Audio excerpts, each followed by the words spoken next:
Good morning. How are you? Good. That's good. We've been hearing from people all over the country since last night and this morning. Seems like people have a spring in their step because the president was held accountable for his reckless behavior. No one is above the law, and the Constitution is the supreme law of the land. No one is above the law, and the president has been held accountable. It really is interesting to see the response that we are getting, bipartisan, across party lines. I myself want to say I have a spring in my step because of the moral courage of our caucus. To see them all, so many of 100 members, go to the floor, that's all that we had time for, to go to the floor and speak about our Constitution, about the facts of the case, so clearly, so patriotically, so prayerfully, and so solemnly, but so definitely. Just to get this off the table right away, we impeached the president immediately. Everybody was on to the next thing. The next thing for us will be when we see the process that is set forth in the Senate, then we'll know the number of managers that we may have to go forward and who we would choose. That's what I said last night. That's what I'm saying now. The precedent for this, and I met with my 6 chairs after some of us were together for a press conference after the votes last night, and we discussed the precedent of it all, and that is in the most recent case taking up an impeachment, there was a proposal on the floor put together in a bipartisan way. 100 senators voted for the process on how they would go forward on the case of President Clinton. We would hope that they could come to some conclusion like that. But in any event, we're ready. When we see what they have, we'll know who and how many we will send over. That's all I'm going to say about that now. We've had a very eventful week. I'm so proud of our members and really in some cases the bipartisanship of some of this and some not. Last year's campaign we said for the people we would lower the cost of health care, starting with lowering the cost of prescription drugs and preserving the pre-existing condition benefit. Within the past week we passed the Elijah Cummings Lower Drug Costs Now Act, which does just that. As we were passing it last week, we discussed the particulars of it. But with the savings that we gained from that, I think it's important to note that we already said we would be spending the hundreds of billions of dollars in savings on expanding benefits for Medicare, dental, visual, hearing, and the biggest expansion of Medicare since its inception. Next, we did lower an important bipartisan bill, the appropriations bill, to keep government open and to do so early enough so that you knew to make your weekend plans and get started for all the holidays you may be observing. And that was a major accomplishment. It took constant back and forth, but we ended up, as I have always said, as an appropriator myself, one forged in that culture, left to their own devices, the appropriators can get the job done. And I salute Chairwoman Nita Lowey for her work, the ranking member as well. And we're very pleased with that legislation. I guess I'll take up cloture or something on the Senate pretty soon, and hopefully it will be on its way to the president for a signature. Before I leave the subject of impeachment, though, let me commend our 6th chairman, Adam Schiff. Adam Schiff, Jerry Nadler, Chair of Judiciary, so proud of him, Maxine Waters, Financial Services, Richie Neal,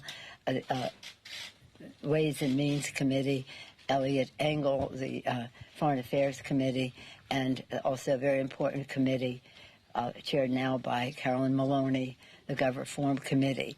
I said last night and I say today, while he isn't with us today physically here, Elijah Cummings is with us in spirit.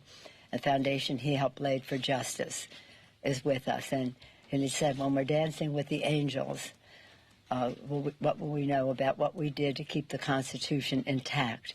when he said that, it was very prescient. Little did we know that by the time we passed the impeachment resolution, well, the articles of impeachment, that he would be dancing with the angels. Right now, as we speak, they're debating on the floor the U.S., Mexico, Canada trade agreement. I hear my colleagues on the floor last night saying, well, if we weren't doing this, we could do Mexico. Well, we are doing Mexico. And the discussion that took some time to convince the administration and the other countries was that we weren't going forward until we had the strongest possible enforcement of the trade agreement, and also manifested in the legislation that we'll have on the floor today, the implementing legislation. As you've heard me say over and over again, this is about enforcement, the overarching issue. If you can enforce it, it doesn't matter what you put forth. And of the concerns that we had, one were workers' rights, the other pharmaceuticals, and the other the environment. And we made giant progress from, first of all, over the existing NAFTA for sure. But apart from that, big distance between what the administration was proposing to begin with in all of those areas and to where we ended up now going forward. I'm very pleased to have the statement today that went out from the AFL-CIO, from Richard Trumka. He said, we are proud. He said, there is no denying that the trade rules in America will now be fair. Working people have created a new standard for future trade negotiations.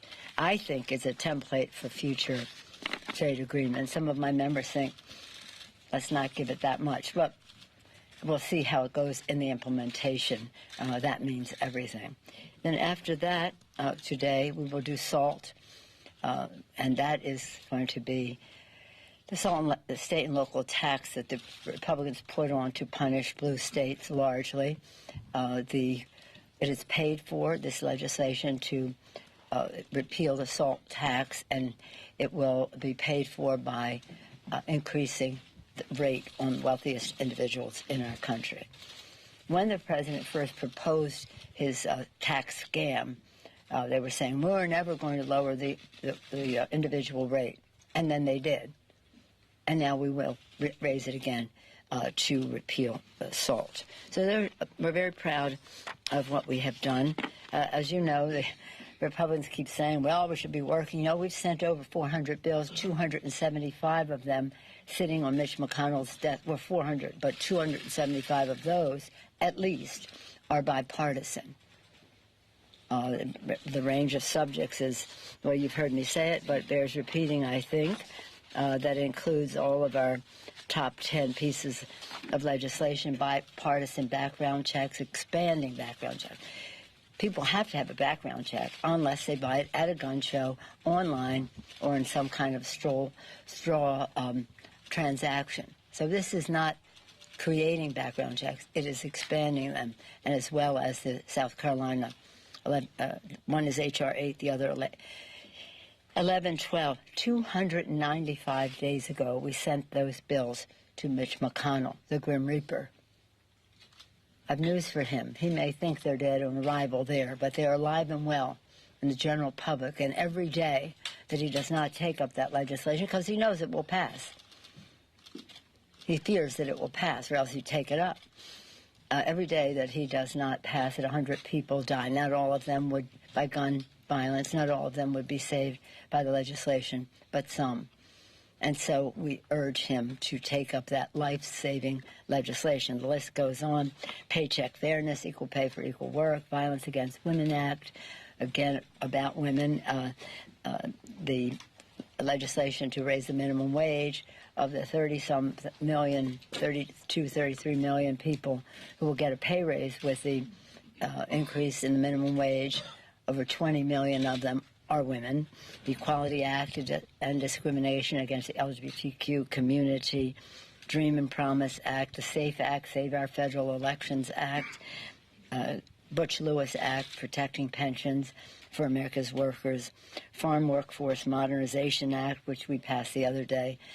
It was bipartisan support and has bipartisan support inside and outside the Congress. Again, lower drug costs now.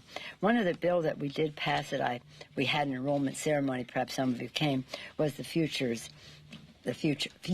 Act, and that was about minority-serving institutions, Hispanic-serving institutions, historically black colleges and universities, higher education institutions that deal with our Native American population. It's very important. We sent it. That did pass, and that is on its way to the president. So with that, I said to my members what I say to you guys all the time: the word recreate and recreate are the same words. They spelled the same, and they mean something the same. When you recreate, renew, rest up, be with your family, you are recreated to come back for the discussions and the debates ahead as we go into the future. And as we go into the future, again, we are inspired by our founders who said, "E pluribus unum," from any one, no matter what our difference is. And they certainly had theirs. We always have to remember that we are one country. I have my speaker's pin on today, but many times I have on the flag pin, which said, "One country, one destiny."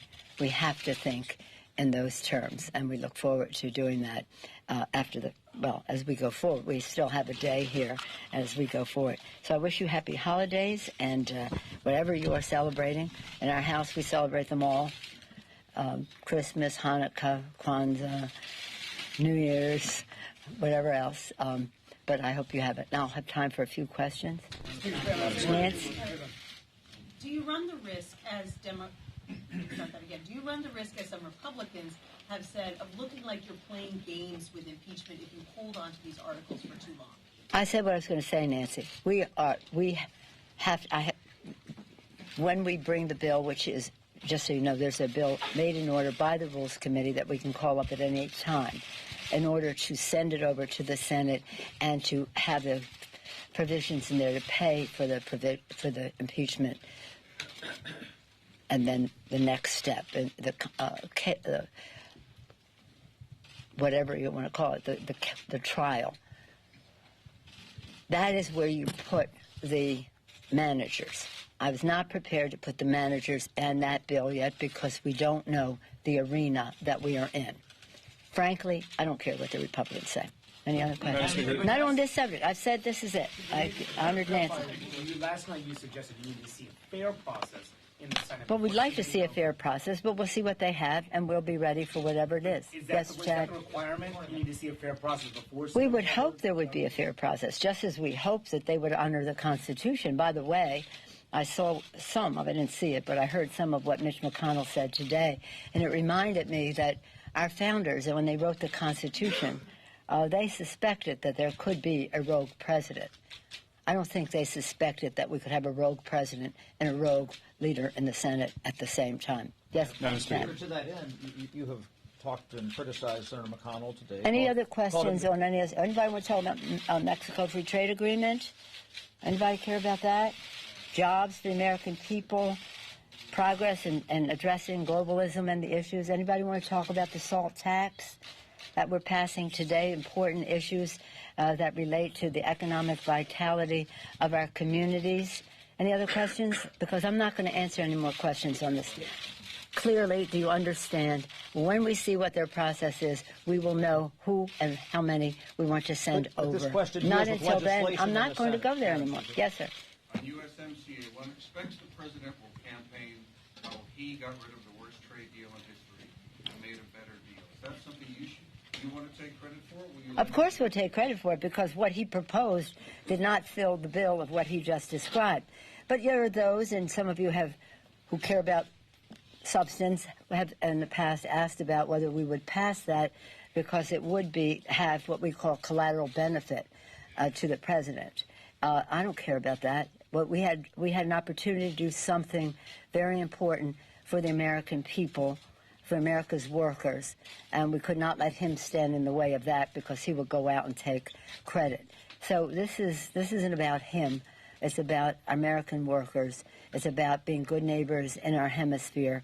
And frankly, we weren't going to go down that path until the administration conceded on many of the provisions that they had in the original proposal, which were not acceptable and which were not, as you described, the president would describe it. Yes, sir. Have you had any conversations with Congressman Van Drew about maybe caucusing None. within the new year? Zero. Do you have any advice for the No, I know, nothing.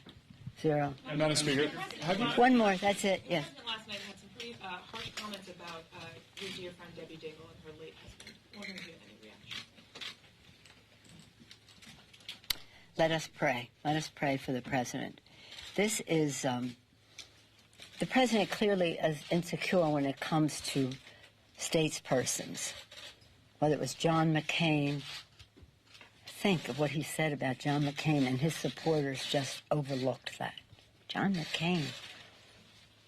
Now John Dingell.